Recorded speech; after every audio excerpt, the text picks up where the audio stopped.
You know that feeling when you walk into like a really high-end conference room and the screens just instantly wake up to greet you? Oh, yeah. Feels like magic, Oh, honestly. it really does. But behind the drywall, that illusion is powered by some seriously heavy-duty hardware.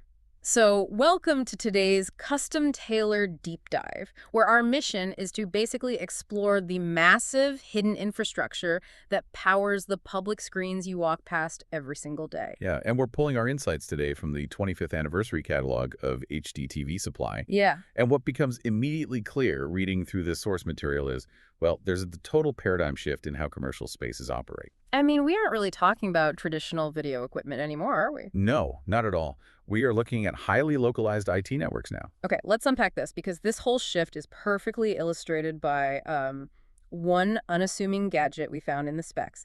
It's the Javelin JAV-OCS-900N network-enabled occupancy sensor. Right, that's the little digital eye that sees you walk in. Exactly. But from that single trigger, the system just spirals into this sprawling scale of engineering. Like, take a sports bar with dozens of TVs. To Yeah. make them all run smoothly, engineers use what are called Wolfpack modular matrix switchers. Oh, those are incredible.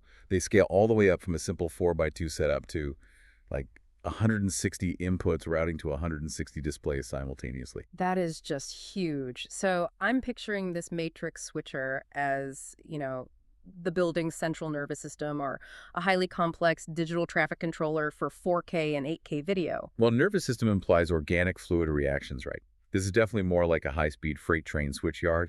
It's about routing heavy, dense packets of data without collisions. Right, that makes sense. And what's fascinating here is how they achieve that using AV over IP. Instead of running traditional dedicated video cables, they treat 4K and 8K video exactly like internet traffic. Wait, so they break a high-def video feed into, like, millions of tiny digital envelopes, mail them across the building's standard CT6 network cables, and just reassemble them perfectly at the destination TV. Precisely.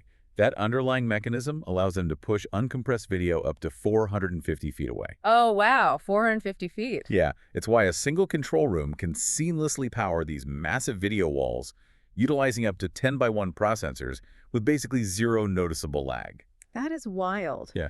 But okay, if we are essentially turning video into heavy-duty IT networking, how does anyone actually operate it without a computer science degree? Right, you'd think it would be incredibly complicated. Yeah, because if I'm a bartender trying to switch the football game on TV 47, I mean, I can't be writing code or managing network packets. Well, the user interface is completely abstracted away from the complex hardware.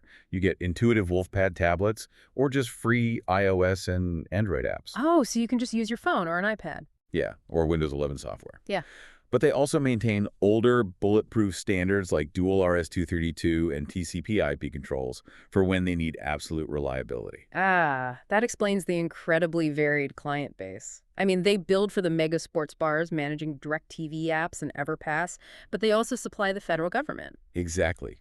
And if we connect this to the bigger picture, HDTVSupply dedicates entire channels to government procurement.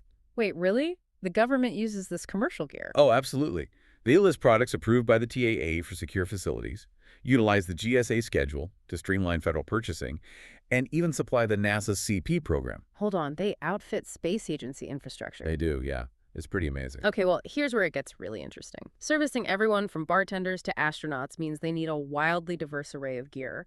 They partner with big names like Bose, Canon, Shure, and Yamaha. Oh, and hyper niche brands, too, like Nextmosphere for specialized sensors or YOLO Live for portable streaming. But wait, stringing a dozen different proprietary brands together sounds like a complete nightmare. Like, if I plug a specialized sensor into a Yamaha audio system and route it to a commercial display, isn't that just creating a fragmented, chaotic system rather than a unified one? How do they even talk to each other? That skepticism is totally warranted.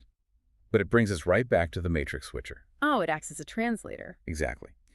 Integrators use matrix switchers specifically to unify these disparate specialized pieces into one cohesive AV ecosystem.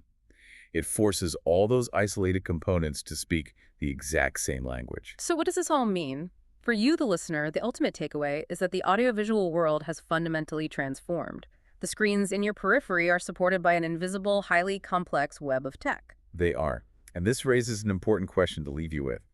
The next time a room screens seamlessly activate when you walk in, perhaps triggered by a Javelin occupancy sensor, consider how much hidden military-grade infrastructure is silently working behind the walls just to show you a video.